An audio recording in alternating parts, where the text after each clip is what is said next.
چھوٹا ہاتھی اپنے کھوئے ہوئے دوست طوطے کو ڈھونڈنے نکلتا ہے۔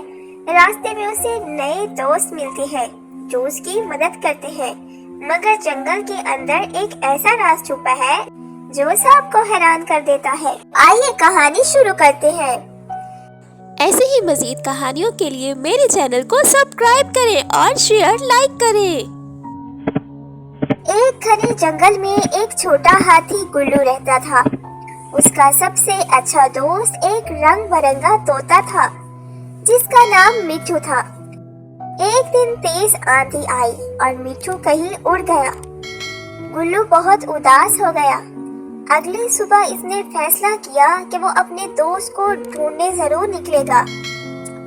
راستے میں اس کی ملاقات ایک شرارتی بندر، ایک نرم مزاج ہرن اور ایک چھوٹی سی چڑیا سے ہوئی۔ سب نے وعدہ کیا کہ وہ گلو کی مدد کریں گے۔ بندر نے کہا، گلو بھائی تم پریشان مت ہو، ہم تمہارے ساتھ ہیں۔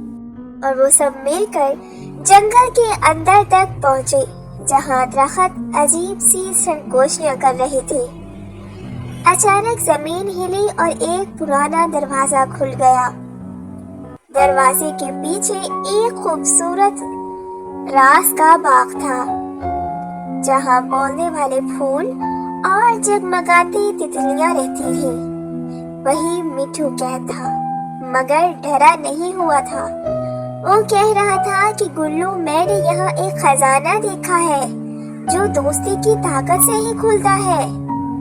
گلو اور اس کے دوستوں نے ہاتھ ملایا اور جادوئی خزانے سے روشنی نکلی جس نے سب کو آزاد کر دیا۔ مٹھو نے کہا، سچی دوستی کبھی کمزور نہیں پڑتی، چاہے راستہ کتنا ہی لمبا کیوں نہ ہو۔